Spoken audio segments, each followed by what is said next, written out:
Gotta have that one. Gotta have that one. Upload, download, whatever it's called. Ladies and gentlemen, you're listening to a very special Louis B. Free radio show, Brain Food from the Heartland.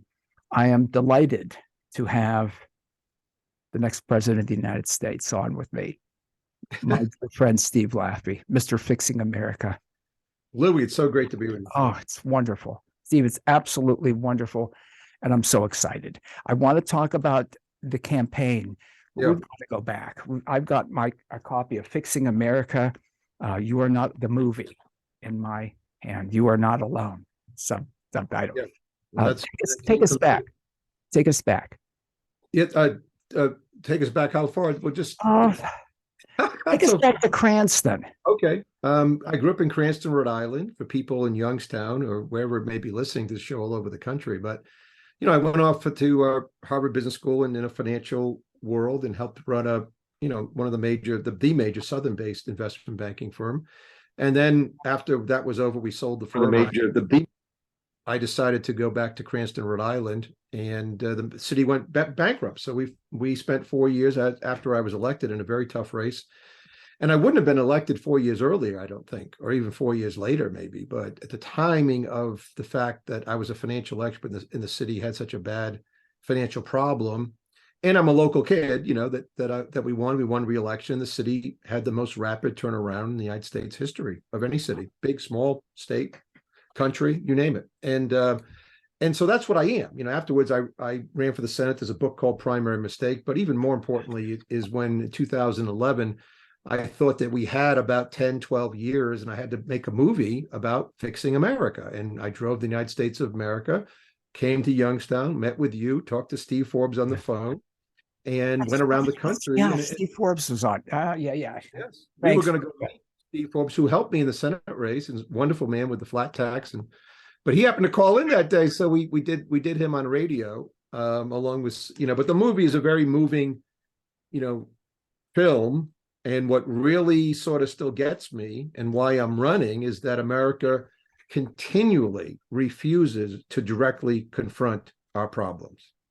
In other words, yesterday, Vice President Pence came on. You know what he said to CNBC? He said, sitting there very calmly with very nice people, he said that first, regarding Social Security, we would have to get out and let people know there's a problem. In fact, the quote is, first and foremost, we need to explain to people what's going on, quote unquote, with Social Security. Now, Louis, in 2011, when I drove the United States of America, I have clip after clip after clip of young people, old people who knew Social Security was a giant problem.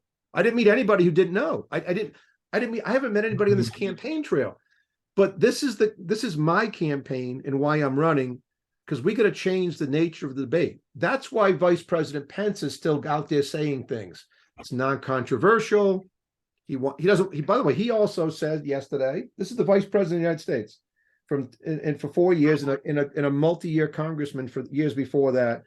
He says we're going to have a debt crisis over the next 25 years. Louis, it's happening now. It's happening over the next year and a half. We're going to fail. That's why I'm running. I have specific programs to fix it. And so the other candidates don't. Doesn't matter who's announced. Donald Trump, we won't touch Social Security, is financially immoral. That's what Vice President Pence said also, because he served them for 4 years. Nikki Haley has a website that says nothing, just takes money. A nice young man named Vanek announced yesterday or 2 days ago, and he wants to talk about bringing America back together and including America in things that we know. That might be nice, but it ain't going to happen as the financial crisis worsens, as the debt and the interest on the debt of our country becomes unpayable, as Social Security is a $61 trillion problem that I know how to fix. And seemingly nobody else will tell people the truth. So we could go through a bunch of these topics, but why am I running? I'm uniquely positioned as the only person who's a financial expert who actually will tell people the truth and has a proven track record in finance and in running things to actually fix America. That's it. There isn't anybody else. You can either go with me or you can go with all the other people running down the talking lane. They're just running, they're the people who would say, pharmaceuticals have to come back to be made in America, not China. They say it year after year after year, and they just keep talking, Louis. So not me. I do things. So that's why we're running. We're going to change, at the very least, change the nature of the debate. And from I'm moving to not moving. I'm living in New Hampshire starting in 2 days, and I won't come back until we can get ourselves into one of these debates and change the nature of the whole debate for our country. You've always been about the solutions. As mayor of Cranston, Rhode Island, the film, you've always talked about the solutions. And what I've said for probably even before my radio days, that it's easy to identify the problems, solutions that can be challenging. It's easy for me to say that's no good, and that's not, and that's not, and that's not working. What do you do to fix it? And you've always been focused, hyper focused on fixing the problem. Hence your movie, Fixing America. Yeah, Fixing America is sort of the secular version of the book of Jeremiah in the Old Testament, where some guy is going around saying things like, and people are saying this, where China, and I've said this since 2005, China will never become a democracy, a republic, a whatever, nice country by simply giving them a trade deal. And everybody else disagreed. The Wall Street Journal disagreed. The major newspapers disagreed in 2005. The people who were around me disagreed. The movie that was made in 2011 that you're actually in says the same thing. Not just me, people walking down the street. They know. I was young then. Younger. I wasn't young. Exactly. You were younger. I was younger. But the elites, they had a story. They still have the story that China will become, now, even when all these things have happened, what happens? You have people like Senator Marco Rubio, and I'm not dissing him personally, but just that several weeks ago, in one of the many things that China has done, he comes out with a statement that it's a warning shot across our bow. And I say, Senator Rubio, that was like 2000. It was like, I mean, you can't, but what happens to politicians who don't lead, and he's not leading on this issue, and I have been, and I've been right. So it's a question for people listening. Do you want someone who's been right, who knows what to do? But I've been way out here saying this is not going to work. And what politicians are doing today is sort of trying to catch up slowly, as if no one knows they were wrong. That's why they have statements like that. And of course, the biggest non sequitur of all time is China puts 1 million people in concentration camps, and we're going to nothing, right? So we have former Speaker of the House visits Taiwan. They send up missiles. They surround the country. They tell Biden that they're going to destroy America one day, whatever they say that is outrageous. And we do nothing. By the way, the news story yesterday is simply that they're going to take all of our technology through their court systems in China because our high-tech companies operate out of there, right? And we do nothing. So these are the things that have to be, that the American people know. What I'm doing in this campaign is that people know this. They know that the biggest problem in the country is corruption around the Washington Beltway. They know that. Sure. In the most recent poll of the Gallup or Pew, whatever it was, it's like it stands out like a sore thumb. And yet, what do we have from people running for president, people in the Senate, just about everybody in the House of Representatives? We have nothing. So I'll give you one unbelievable example about how bad corruption is in this country, Louis. The Wall Street Journal wrote 3 or 4 giant articles about not the Federal Reserve people who were insider trading and resigned, not about what happens when senators become rich, even though they enter the Senate with no money, right? Yeah. But about the 2,600 agency officials who oversee companies that come to see them and how they're insider trading in front of the trades. It took the Wall Street Journal 2 years to get the information. If I was president, they would have had it in 2 days. And so there's the corruption of the federal government. But the real corruption was what?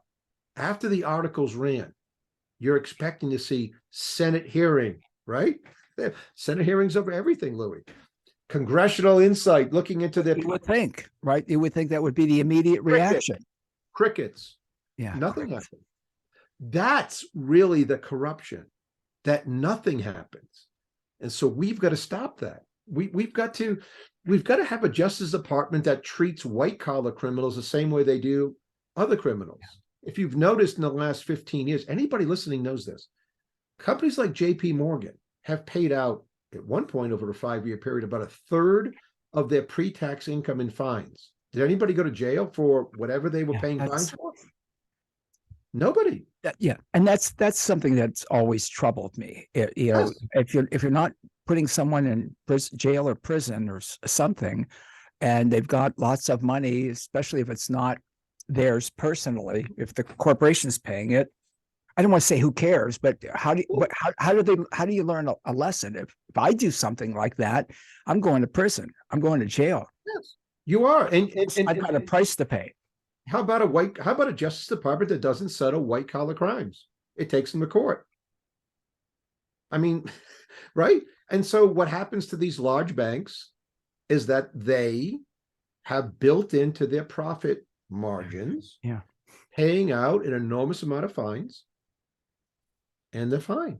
In fact, the guy who runs JP Morgan is somehow, with the stock not doing anything special, is a billionaire, even though the stock should have went to zero in 2008. So this is why people feel like they're alone. And I'll be the only candidate doing this, because other people will get their money from large, wealthy people / large, wealthy corporations. So that's why people listening should simply go to stevelaffey.com and make some form of a donation, because this is going to have to come from the people to say they're fed up.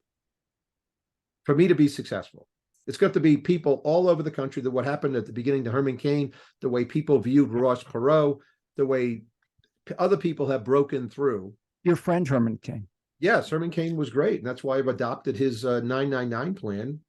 In fact, I was on a radio show down in New Orleans Monday, and you could tell the person, great host like you, he's going through my website, and all of a sudden he sees Herman Cain's 999 plan. You can hear him say, and I'll paraphrase, "Whoa, Herman Cain, did you know Herman Cain?" Well, the reason I should say. Yes, Herman Cain's program was so popular, not with the elites, not with Rick Santorum and Mitt Romney, who attacked him in a debate, as if Herman Cain, God rest his soul, didn't know what he was talking about. A master's in math from Memphis. I mean, really, he knew exactly what he was talking about. But they knew they can't change the tax code, Louis. Their friends benefit from a tax code that's complicated, that nobody understands. Who benefits from certainty, simplicity, and as everybody knows, a 999 plan is sort of a wealth tax. Why do liberals not embrace it? You tax really rich people. They buy a $50 million boat. You grab another $4.5 million from them. That's the only way you're going to get at people's wealth, if that's what you want. But liberals won't do that, because their money also comes from law firms, right? People who benefit, accountants, who benefit from all the complexity. But the average middle-class guy making 70 grand, or which is the average in America with 2 kids or whatever, he not only is suffering from the fact that he's really making 63 grand, but nobody told him because of inflation the last 2 years, right? He can't deal with it. He can't pay it. He can't take a vacation. This is what the Federal Reserve did. So at stevelaffey.com, I just went through the big giant issues that the Federal Reserve has to be changed. Yeah. That Social Security has to be fixed, and we have a fix for it. 999 plan, corruption. And I have answers for all these things where other candidates simply don't. So if I can get into the debate stage, you will watch me tip the table over on these people, the emperors with no clothes.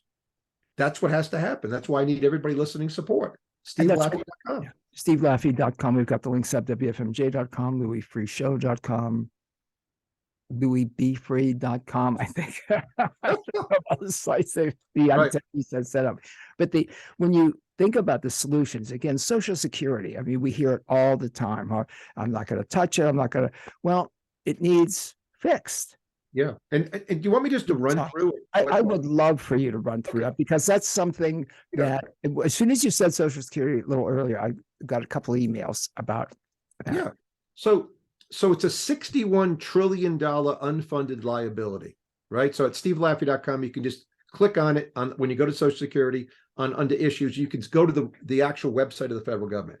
And what that means is that how many people we have left to pay into it, what the retirees are now getting under the system, means that there's a 61 trillion, twice the national debt problem in one item, right? So one item line item, which is so that's why a guy like me who's a financial expert, what do? I stare at the most important thing and try to fix it. When people ask me to look at their businesses, I stare at the most important thing and try to fix it. So in this particular case, here's the system. And by the way, I wrote a paper about this in 1983 when I was at college. So I've actually been looking at this since I was a teenager. Well, 21, I guess. So 1983, yeah. So here's the deal. The new system looks like this. If you've already retired and you're over 60, whatever, 60, you're going to get whatever we told you. So there's no cuts for you. Don't even worry about it. You're going to get whatever we told you. We promised you, we're going to get it to you. Everybody else now goes into a new system. So let's go back to the person who starts the first year that it goes into place. He or she is 22. Boom, they got a new program. What's the program?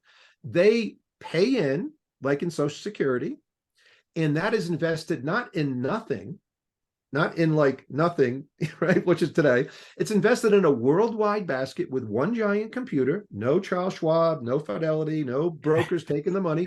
It's very easy to do. It's just think of a one giant stocks, bond, real estate, commodities worldwide, and you've got like 42 years to grow that. That's what's going to happen. Now, you own it, but you can't touch it. And I'll tell you why in a minute. So you get to be 35 and you get hit by a truck. Your heirs get the money. It doesn't go into another. They actually get what's in there. Yeah. You get married along the way at 30. You marry a lady who's 30. You're a man, let's say. And you're married for 10 years. She gets half of your stuff. You get half of her stuff. You get divorced, unfortunately. You split that up and you keep going. Now, you get to be 62, whatever age, roughly that. Now we stop buying annuities or treasury invested, what we call tips, treasury adjusted, treasuries for inflation. And over the next, say, 8 years or 10 years, whatever we come up with, now you don't really own it. Now it becomes a large check every month. All the people that live to 70 get that. Now, under any scenario, that would be a lot more than what happened to people in Social Security who are looking at what they paid in, if they invested it in properly. So now, here's the key. Someone who's 40 gets into the new system, paid 18 years into the old system, it goes over, it's gone. But whatever they're supposed to get after 18 years, they get. Now they're in the new system. They have 20 more years of the new system. Now, under that scenario, could someone 47 years old who starts the new system and only has 13 years get less? Yes. They could get something less than they were going to get. I can't help that. I mean, if I'm being honest with people, and you always are. That could happen over 13 years. Real estate, commodity, everything could go down as you pay into it. You didn't build up enough credits to get the most under the president's Social Security, so that person could get less. But when you fix something, you have to tell people the truth. The alternative is, here's the alternative to my plan, unless someone has something better, which I haven't found yet. And by the way, just so you know, everybody, I'm not an inventor. I didn't invent this plan. You're not talking to Alexander Graham Bell. I am a financial expert who takes best practices in industry. And so this comes from Larry Kotlikoff, the senior economic professor at BU, who's the world-renowned leader in Social Security, who worked in the Reagan administration in the Social Security Department after he got his PhD. So he knows the most. I adopted his plan. He's a friend of mine. And if someone has a better plan, I'm all in. But the other plans look like this. So, oh, by the way, let me just finish one thing. So the $61 trillion, over time, people die who are getting what they got, right? And it goes, the unfunded liability goes to zero. Because guess why? Just take it if the system was applying to everybody out to the future. There's no liability. 25-year-old guy's in it. There's no liability. It's invested for him. But unlike what happens in 401ks and IRAs, where young people just keep taking the money out as they leave jobs, about 70% of the people take the money out, which should never happen, by the way, because we're left with poor people when they get older that didn't have to be poor in many cases. So that's one way to fix Social Security. I think it's the best way.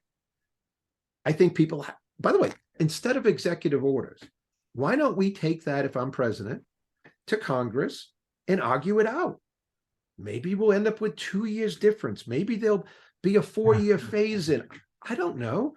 But what presidents do now are do executive orders that don't last. That has dramatically hurt our country. Whether it's Biden, President Biden, I'm sorry to use his title. Sure. President Biden wants to forgive student loans, blatantly illegal. He knows it is, does an executive order, goes through the courts, gets defeated. He does it for election purposes. Wouldn't it have been better for President Biden to go to Congress and say, we have an enormous problem with student debt? I agree. Some of the ways, let's get together, Republicans, Democrats. There's a lot of ways to fix student debt we can go into.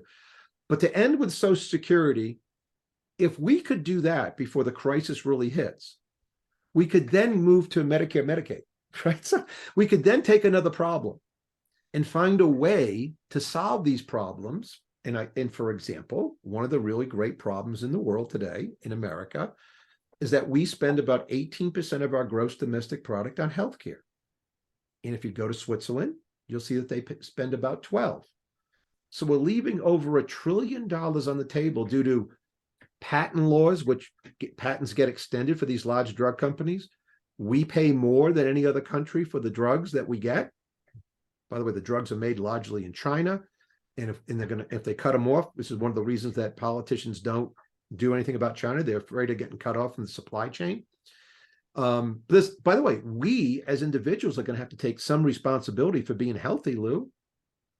I mean, yes, the thank thought you. process that part of the solution is that somehow there's this miracle that we've gone from healthcare in our country being 5% of GDP in 1960, when John F. Kennedy was a relatively skinny president, right, to today at 18%, that we can't get back to 12. Of course we can't.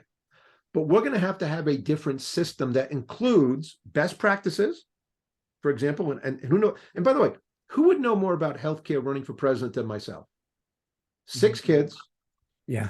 2 unrelated diseases that I've spent years on, one solved, one not yet. I've been to, to these places, to the children's hospitals. My wife has spent way more time and really suffers because of all the time she spent at the children's hospital. People don't know this. My daughter has suffered from stage 4 neuroblastoma for 8 years. It'll be 8 years, May 29th. And she's still alive and she's supposed to have passed away. But because of best practices, and I was living in Philadelphia, and by the way, myself having the ability to do this, to not work, to stay home and homeschool children, to be able to go to Philadelphia at the drop of a hat when my wife passes, we had to go from experimental treatment just before my daughter was supposed to pass away. There was thought, because I had friends at St. Jude Medical and associated with people because I lived in Memphis. Again, not everybody has access to this, what I did. Their children may have died. And it's sad to say this, but it's true. Because I had friends at Yale, Harvard, all these things I could investigate in a beautiful Mohs surgeon, I got better care than the person I met, the wife I met, at the Ronald McDonald House, whose husband was cutting wood in Montana. I'll never forget this. And she's holding a baby with cancer, and she's getting great care. Don't get me wrong, but her husband hasn't seen her in 6 months. So these are the things that bring tears to your eyes. So when it comes to healthcare, there's another avenue that we have to go at. Which candidate running for president will ever say what I just said? None. No. I know you and I both know that. So the question to people listening is, what are you going to do? Are you going to just say, oh, I'm more comfortable with a guy who just says, you know what, we should all be united? Yeah. You're more comfortable with a lady who says, we need a chicken in every pot. That's what Nikki Haley said when she announced. I mean, she didn't say the 1920s. She said every other platitude I've ever heard of. She just didn't throw in a chicken in every pot. From the Coolidge days, I think. In my case, I guess it would be a block of tofu in every pot. Or is it always about make America? Yes, exactly. Yeah. I'm sorry. No, it's okay. But is it always about make America great again as some slogan, or is it like, listen, slogan? Yeah, we're broke. Yeah, I've told you we're going to go broke, and now I'm telling you it's happening now. And that's why I'm running for president. And if you can't handle that and you feel more comfortable, you go with these other people. But when you're disappointed and call a talk show and say, I can't believe we blah, blah, blah, that's because you said, oh, yeah, I know Donald Trump better than Steve Laffey. I just go with that guy. He said he'd make America great. Name, that's, yeah. Or just name a name. Yeah. Vice President Pence will enter the race soon, I think. What's he going to say? He just said on TV yesterday that we have 25 years for over the next 20, there'll be a financial crisis if we don't take a long-term view on Social Security. If you're okay listening to the show right now with that, you don't need me. But don't complain about what's happened. If you have people who are running for president, like President Trump is running, and what did he do about China? He said he was going to stop it. He put on some 10% tariffs, like Section 301, but not on Apple computers. Not on, right? You don't even know why. Yeah. Then he had a trade agreement with China at the end where they didn't agree, they didn't do anything, but they were basically, I'll paraphrase what the agreement was if people don't remember. They were going to buy a lot of wheat and corn, which they didn't do. And we were going to do, does anybody even remember? They were going to do that and stop the patent infringement, and none of this happened. The Communist Party of China will never do what they say they're going to do. They had a treaty with Hong Kong, with the United Kingdom as they left. Is there anything about like putting Uyghurs? Listen, I'm an evangelical Christian, and I'm talking about the plight of the Uyghurs, who I hear pronounced different ways, where there's 1 million of them in concentration camps. They're being re-educated, and we're okay as Americans. We're okay with that. So when I'm talking to you, this is made in America. This is made in Vermont.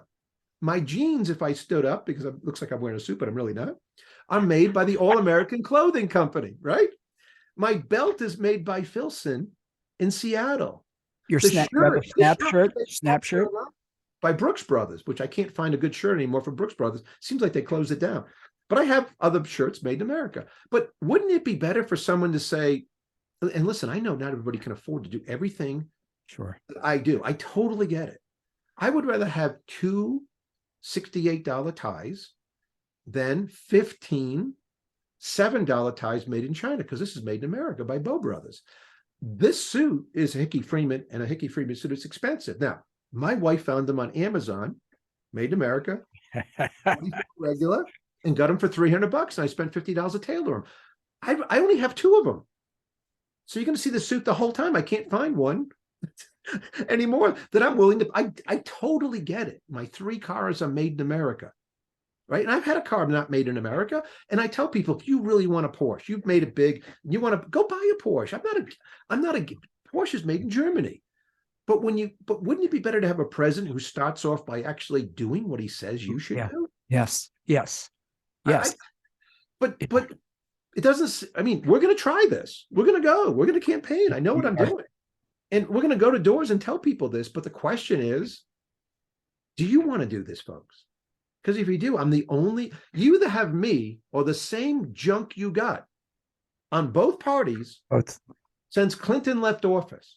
The last time anybody directly sort of went after one of our problems was, let's say, welfare reform, when Newt Gingrich was in the House and President Clinton was the president in his second term. I can't think of one thing after that. And that's the only time the budget was, not including the Social Security deficit, was actually balanced. And if you remember, there was a time when people said, what are we going to do in this country without any treasury bonds? We're going to pay them all off. And that all ended with George Bush, a Republican president. When you, Steve Laffey, again, the stevelaffey.com, stevelaffey.com, and there's a wealth of articles. And I love that you've been getting so much good press and so much press. Yeah, it's been wonderful, actually. I think people think of me as the adult in the room. Yeah, the adult in the room. When you were saying that about drugs coming from China, and I'm going to add, and India, I recall having 2 authors on whose names I'm not going to be able to remember. Rosemary Gibson was one. There's China RX, and the other book is Bottle of Lies. And this was years ago, talking about most of our acetaminophen, Tylenol, most of our vitamin C, in addition to the prescription drugs.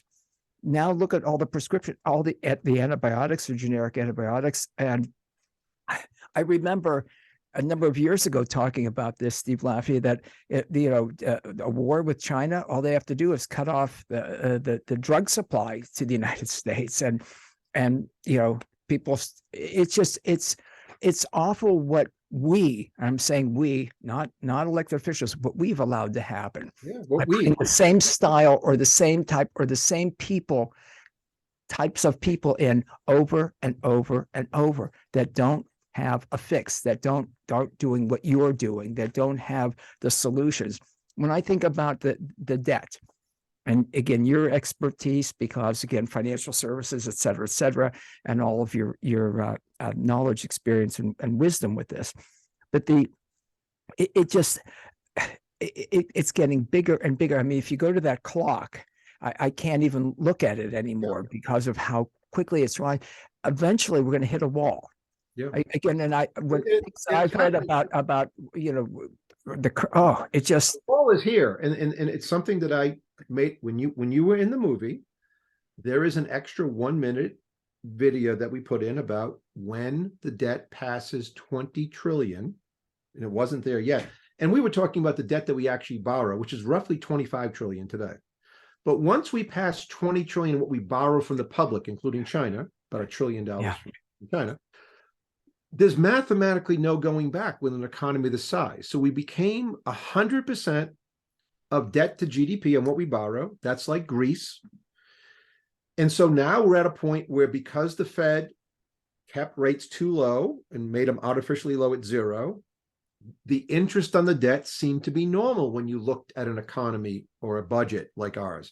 It was $250 billion in interest cost a year, when let's just say we're a $5 billion government and we're a $20 trillion. We're bigger than that now. But roughly speaking, as a financial expert, if that's only number you were given, you'd be like, oh, okay, country can do that, right? But that's when rates were not normal. And so here's our problem. The Fed had to raise rates because they caused the inflation with too much money.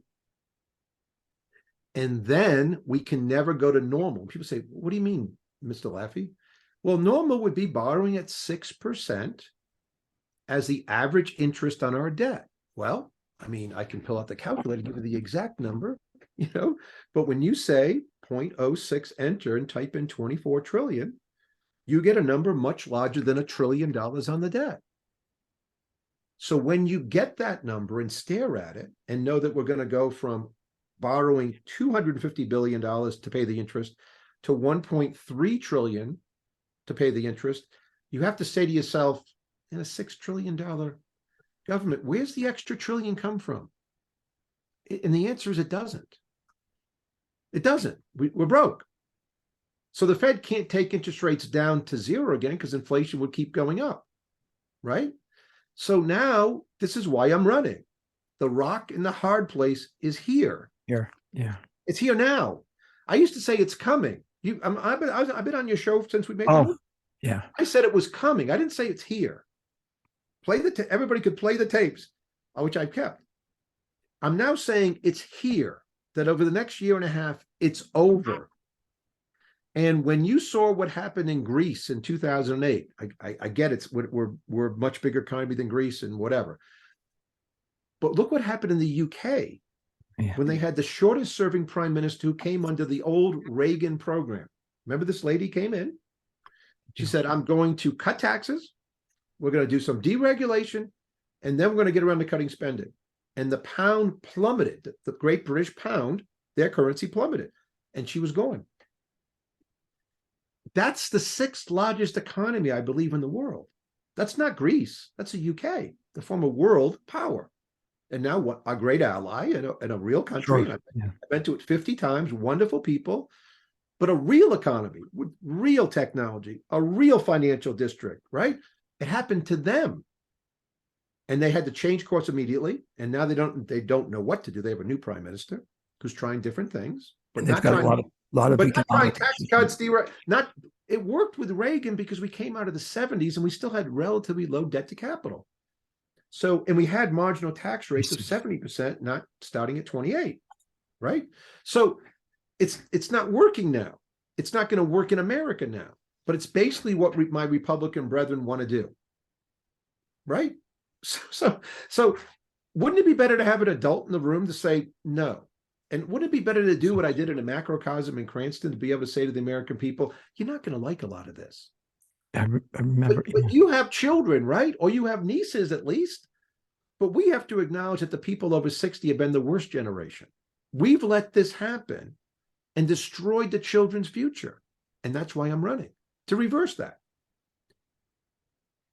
I'm talking with Steve Laffey running for president of the United States. I'm just thrilled. I was thrilled when you and I spoke. Yeah, you announced. I love that. SteveLaffey.com for more information. Donate, SteveLaffey.com. Got the links up, or just go directly to SteveLaffey.com. Steve, when you think of, again, how things have changed and worsened, again, I think just heading to that wall. And we are at that tipping point, actually almost a little beyond, as you were saying, with the debt. Yeah, it's beyond. Very, very dangerous time. It's done. And the way, and I am going to say, and I am going to say this is me saying it, obviously not Steve, but regardless of what media people, what cable news networks people watch, it could be MSNBC, CNN, Fox, Newsmax, whatever. I just call some of these things just grand distractions. Yeah. Not dealing with the issues that are facing us. Yeah. And the other way I call it's distracted driving. Yeah. We're not focused on the direction we're going. We're too busy looking at everything else, looking at whatever. Yeah. And we're going to crash. And we are crashing. See, here's the thing. Yeah. Not only has it happened with the debt, right? And I'll give you an example. Why wouldn't we just adopt the Swiss debt break? If you haven't heard of it, just type in. I'm not trying to promote Switzerland today, but why wouldn't you just have the Swiss debt break? 20 years ago, they decided that they couldn't grow their debt any more than the economy. And they didn't. And their debt to GDP ratio was still in the 20s. They have to balance the budget over a business cycle. It makes whatever their version of Democrat Republicans get together, argue, but no, they can't leave the room until they solve the problem. So, for example, when you have this debt ceiling 80 times, really? 80 times? How many times in our lifetime? I don't know, 20, 30? I mean, I don't actually see Ted Cruz saying he has the votes to shut the government down this time, and he doesn't. You know, these are things that have happened in our recent past. But then there's a group that says we're going to default on our debt, which, by the way, can never happen. Just so you know, that's just a false argument. I mean, we always have enough money coming in to pay the interest on the debt over the next period of time. We may not pay something else, but according to the Constitution of the United States of America, we are going to pay the debt, right? So this is like the silliest argument, because at the end, the people who say they're going to shut down the government and never do it always cave, right? It's absolutely always. And then you have the Republican members of my party who have said, let's, we're going to have some cuts to, this is Senator Scott of Florida, not Tim Scott of South Carolina necessarily, but who's a very smart man. The guy has a really great life story, but he actually had this thing about sunsetting. And then McCarthy, the speaker of my party, has to say, of the House of my party, has to say, well, we're going to take that off the table, which is what they always do.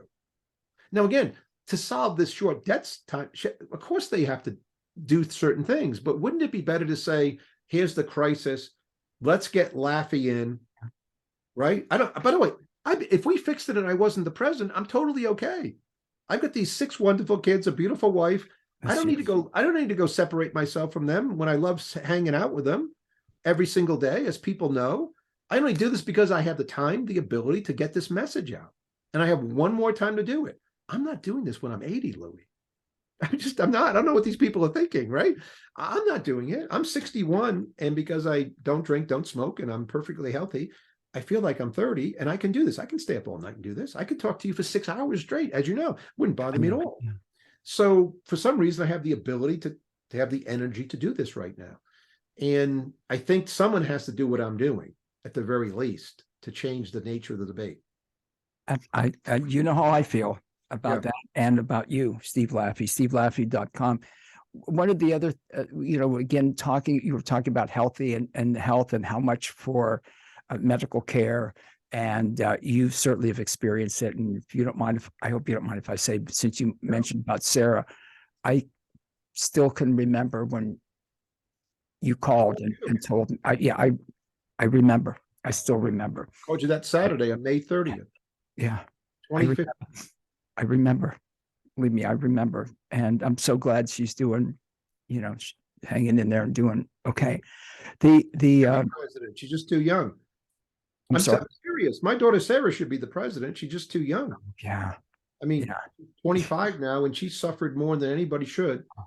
And everybody around her has been helping her. And it's just an amazing story. It should really be a book. Sarah Grace Laffey should be the book, because she's going around and a million people have prayed for her. And she's at BU grad school. Yeah, but again, shouldn't someone be the president who knows something about education? Just to take one last topic. Yeah. No, please, education. Forgive me for interrupting you, but when I read about Steve Laffey, when I read about kids understanding, and I see, and I'm not going to go a lot of the local thing, but when I see what the grade point average is at some of the schools in the city of Youngstown, some of the schools in the area and beyond here, when I spoke with a teacher, and I'm not going to say a friend of mine, what school system, not here in this area, and she's telling me that she's got third and fourth graders that are reading at best at the kindergarten level, and the school said she didn't use the word force her to pass them to the next grade, but the message was clear.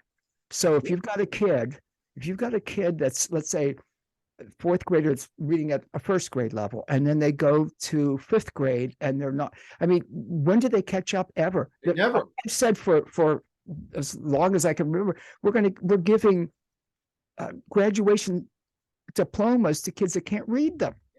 How do you get by in the world today? Well, I'm sorry. Go ahead about education.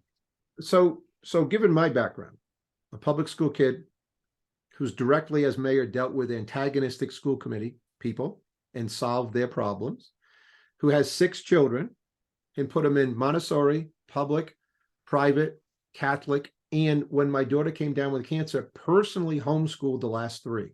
Personally, and I mean Saxon math book, turn the page, here we go stuff, right? And then turned it over to mostly to Veritas, which is online. So I understand all of this, right?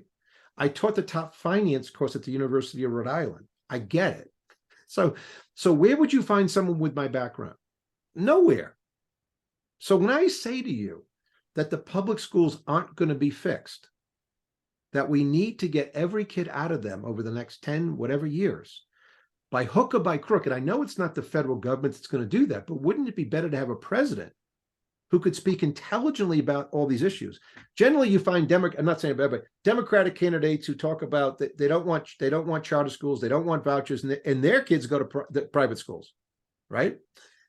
Or you have Republicans, even good Republican governors. What do? They want to stop the wokeness, give the teachers or whatever, if they return some more money, and still sit in Tampa or in whatever city getting a terrible education. What I'd like to do is ask this question, first of all. If the federal government cared about public education, given that we have something called the internet, why on the federal government website isn't the best Algebra 1 teacher in America teaching 5 million kids this year Algebra 1? Pretty easy. It would be free. So if you add up the cost in Youngstown, Ohio, I bet you it's over $20,000 a kid. And I have a way of doing it for $4,000 or less, or $7,000 for a charter school. Wouldn't that lower property taxes as we got kids? Automatically. Yeah. Of course it would. Yeah. I'm a mayor. I know these things, right? So even governors don't really know these things. Mayors do. Mayors know what it costs to educate kids because they dealt with school systems. Either they were directly in charge or they were kind of in charge, which is always the problem locally. But I know these answers. I have the most kids. I'm not saying it just because I have the most kids, but I actually educated them. I actually, and so when someone like writes like, "Where's Laffey been?" It's like, what do you mean where I've been? Why would it not? Why would it not be okay for someone to run for president who actually, instead of like continuing a business career, ignoring the children, actually stopped his life to say, you know what? I don't even want to do this. I mean, when my daughter came down, I didn't want to homeschool children. I taught at URI. I mean, I taught 22-year-olds, brilliant young people. But you know what? It was the best thing I ever did. And if I keel over here right now on the show, heaven forbid. I'm saying I'm totally okay with having been just the mayor and homeschooling my 3 youngest kids personally. So as a man, I hate to say as a woman, whatever, as an adult, a married adult, you do what you have to do. But there's nothing wrong with that. It gives you the experience. And why would it be, if we're going to do the whole thing, by the way, that we're going to elect the best known person, then we're going to have a Trump-Biden final. Yeah. Here we go again. President Trump was known by me in the 80s. He's a well-known national person, had a TV show, big builder. President Biden has been in office for 47 years. Yeah, unbelievable. By the way, I'm still waiting for the gigantic bill, the Kemp-Roth tax. I'm waiting for him to say, you know, in the 47 years, this really helped people. I have never heard it out of his mouth. Have you? Has anybody? No. No. I mean, we now live in an Orwellian time where people say it's the inflation defeating bill, whatever they call it, even though it's not about money and money supply, which is what inflation's about. So I know, listen, we can't talk all day. I'm gonna have to. No, and I know you're busy, but I've got to. These are the things that are important, Louis. And people in government too long. That's when you were mentioning about President Biden. Yeah, I'm not even going to go there. That's part of the problem. I mean, look at the breadth of it. You want to get in, you want to fix it, and you're the guy that can do it because you've got the track record of where you've been. Your son is how old in college? I have the youngest admitted after homeschooling kids, the 3 little ones. And I'm asking you. It's not like I'm asking. No, I want you to tell everybody. Well, Stephen Patrick Laffey Jr. was admitted at the age of 12. He's the youngest at full-time admittee at Colorado State University, according to the admissions department. 12 years old. He's a 14-year-old college sophomore with a GPA above 3.9 and actually has a job at CSU where he's analyzing for the adults, not the students. Wow. How many kids get admitted, why they get admitted, how many people come, because I had too many people come last year, and what the melt rate is over the next 4 years for these kids with statistical analysis. Unbelievable. So maybe I should do Algebra 1 when I'm president. I'm really not joking. I mean, JFK did something about athletics, the Presidential Physical Fitness. I remember, years, not now. That's a whole. When you were in 5th grade, you were like, whoa. That's right. Do some pull-ups. We got to run around 60 yards. I remember that. Remember the shuttle run? There were like 6 things. Well, now, I remember you'd get a patch or something. 50% you got, and at 85% on every event, you got I got the patches. Yeah. Only because I have these really skinny legs could I do the 6 pull-ups. There was a buddy of mine, Dave Stenhouse, who was way better athlete. Gigantic legs. He couldn't do the pull-ups like Sten. So I ended up getting the patches because I could do the pull-ups. But anyway, but I remember that, and kids aspire to it, and and now look. I mean, if every kid could just do Algebra 1 and Algebra 2 in math, I'm not saying that it's not important. It's important to do more than that. Math is really important, just like reading. But if every kid could learn, and every parent could say, you know what, Johnny's having a problem with solving 2 equations with 2 unknowns, and they could go to the website for free and just say, you know what, here's a diagram. Here's a guy on 15 Minutes saying it's President Laffey. Here's a guy, I'm not joking about this, by the way, where kids say, you know, President Laffey, he did this on a website for me, and I get it now. He explained it. Now I can move to the next session, because there's nothing more incremental than math. If you miss something in Algebra 1, it comes along to bite you in Algebra 2. Not so much in trig. You know, trig is a different thing, right? But you can't do pre-calc because you're going to get hit by something you didn't know. There's nothing more incremental than math.